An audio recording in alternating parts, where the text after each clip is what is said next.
This is a clinical station. I enter into the room. I wash my hand and giving my mark sheet to the examiner with a smiling hand, smiling mouth. The examiner is telling me do the general examination of the girl. She is Fatima. Fatima is a 14 years age old girl. Okay. So I wash my hand. I'm introducing with Fatima. Hi Fatima. Hello. How are you? Fatima communicating well. Okay, Fatima. So today I want to examine you. Is that okay? Okay. So my task is general examination. First of all, I look at the child general condition. The child is not any distress. There is a hearing aids I am seeing, and the device attached.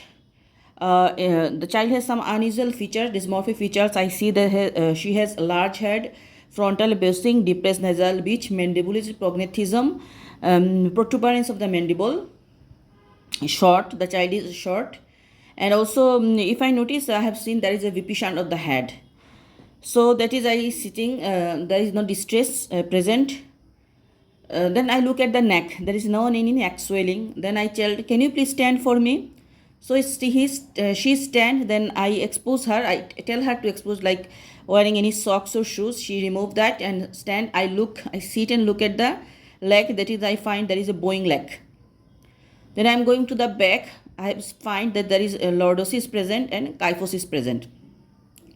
Then I tell her, show her, look me like a Byton score. Nothing I find. Byton score is negative.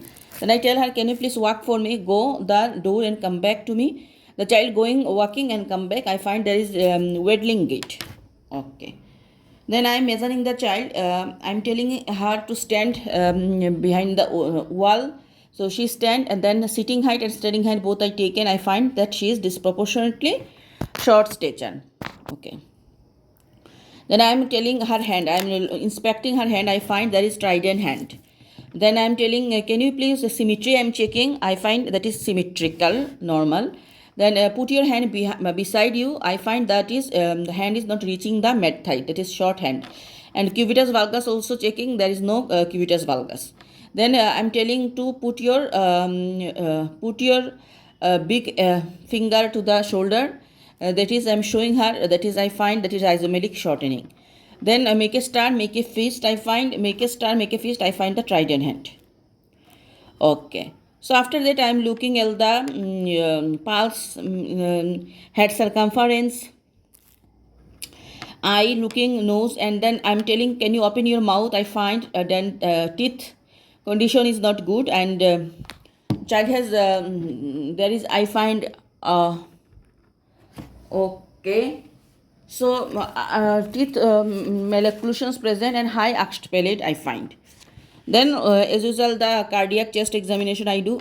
I also looking, is there any racketing manifestation like widening of the wrist joint, as there is bowing leg find. And when I chest notice, I notice the any racketic rosary and the Harrison sulcus present or not.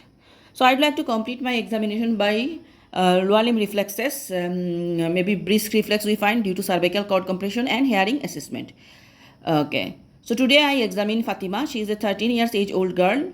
She is well communicating. She is short, disproportionately short for her age. I find that she has some dysmorphic feature in the form of large head, frontal bossing. There is a mandibular, protruded mandible, prognathism, depressed nasal bridge. I find there is a hearing aids and a shunt present.